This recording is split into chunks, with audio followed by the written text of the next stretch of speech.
દેવશયની એકાદશી વૈદિક શાસ્ત્રના અનુસાર અષાઢ મહિનાના શુક્લ પક્ષની 11મી તિથિએ દેવશયની 11ના નામે ઓળખાય છે. આ દિવસ વ્રત રાખીને ભગવાન વિષ્ણુની ઉપાસના કરાય છે.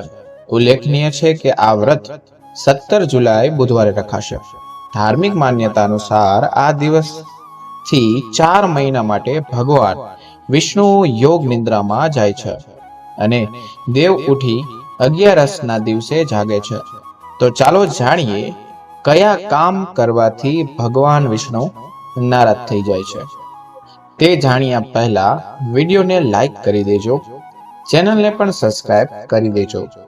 કમેન્ટ બોક્સમાં જય શ્રી હરિ વિષ્ણુ જરૂરથી લખજો. વિડીયોને અંત સુધી જોતા રહેજો. નમસ્કાર. 1 નંબર જોઈએ. 11ના દિવસે ચોખા ન ખાવા જોઈએ. ચોખી અથવા ચોખાથી મન ચંચળ થઈ જાય છે અને મનમાં ખરાબ વિચારો આવે છે. 2 નંબર જોઈએ. એકાદશીના દિવસે પાન, તમાકુ, સોપારી, દારૂ વગેરે કોઈ પણ નશીલી વસ્તુઓનું સેવન ના કરવું જોઈએ. આમ તો નશીલી વસ્તુનું સેવન તો કોઈ પણ દિવસ ના કરવું જોઈએ. તેનાથી સ્વાસ્થ્ય તો બગડે જ છે, પરંતુ તેની સાથે ઘરમાં દોષ પણ લાગે છે. 3 નંબર આરંભ કરીએ. 11ના દિવસે દાંતણ કરવું વર્જિત છે.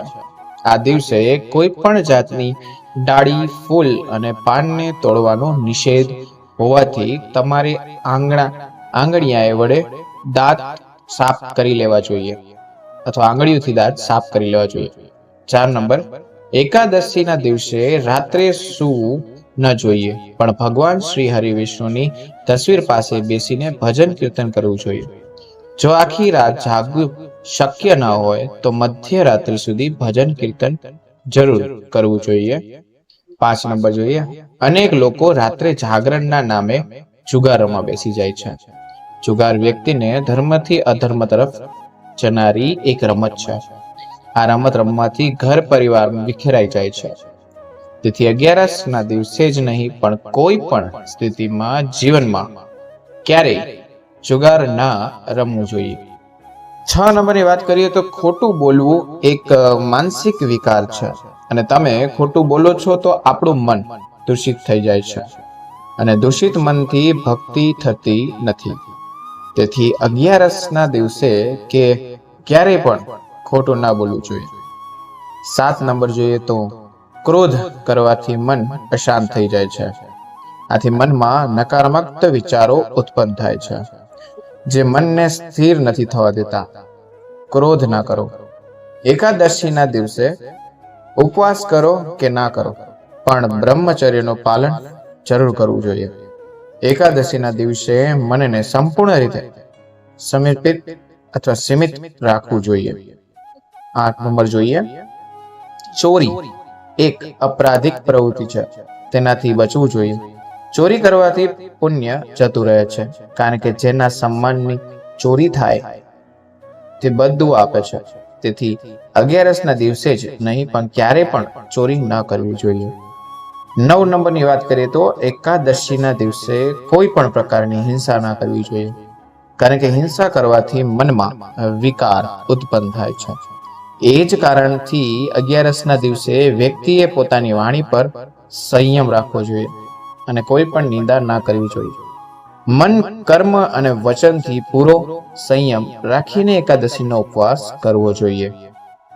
મિત્રો 10 નંબરની વાત કરીએ.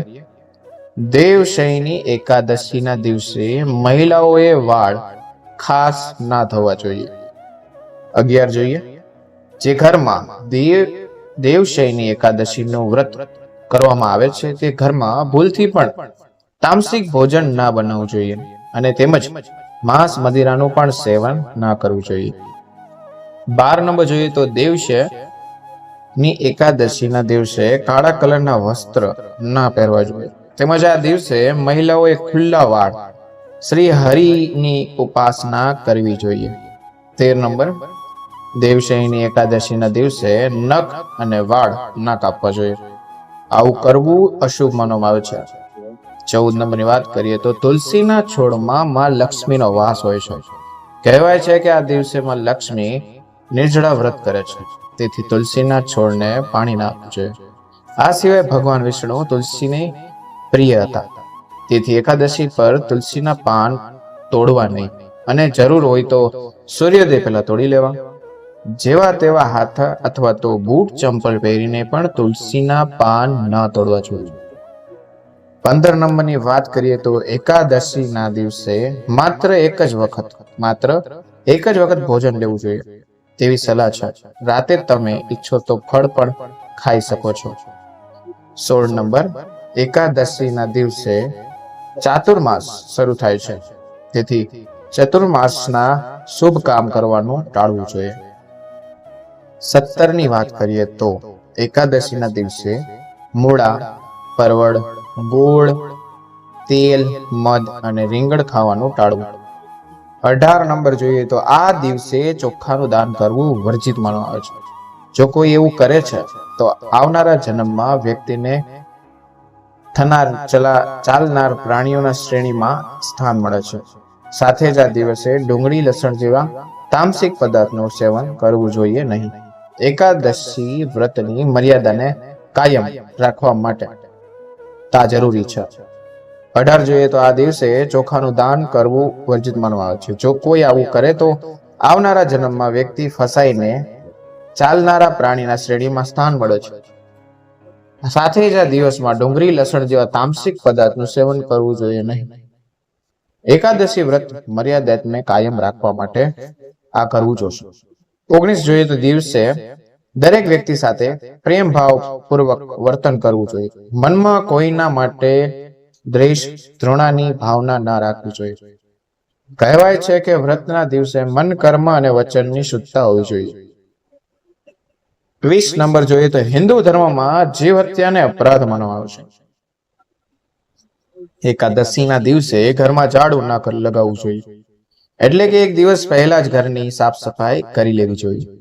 કારણ કે ઝાડુ લગાવવાથી કોઈ પણ પ્રકારના નાના જીવજંતુ મૃત્યુ પામે છે. મિત્રો, 21 નંબર જોઈએ તો જે વ્યક્તિ એકાદશીનું વ્રત કરે છે તેને પાપ કર્મ ના કરવા અને અસત્ય તો ના જ બોલવું જોઈએ. જો આપ એકાદશીનું વ્રત કરો છો તો પણ તમારા અસત્ય વચનોના કારણે આપને પુણ્યની પ્રાપ્તિ થતી નથી. 22 નંબર જોઈએ તો એકાદશીનું વ્રત કરવાથી મોક્ષની પ્રાપ્તિ થાય છે, પરંતુ તેનો અર્થ એ બિલકુલ નથી કે તમે અધર્મ કરતા રહો. અધર્મની સાથે કરવામાં આવેલા દેવશયની એકાદશીના વ્રતને કારણે આપણે મૃત્યુ પછી પણ આપણા કર્મોનું ફળ તો ભોગવવું જ પડે છે. તો મિત્રો, દેવશય એકાદશીના દિવસે આ કામ ના કરવા જોઈએ. તો મિત્રો, આવા જ વિડીયો જોવા માટે અમારી ચેનલને સબસ્ક્રાઇબ કરો. જો આ વિડીયો તમને પસંદ આવ્યો હોય તો વિડીયોને લાઈક કરજો અને બાજુમાં આપેલા બેલ આઇકોન બટનને જરૂર દબાવજો, તેથી અમારા નવા વિડીયોની નોટિફિકેશન તમને સૌથી પહેલા મળતી રહે. તો હવે આપણે મળીશું નવા વિડીયો સાથે. ત્યાં સુધી બધાને જય શ્રી કૃષ્ણ, જય શ્રી રામ, હર હર મહાદેવ.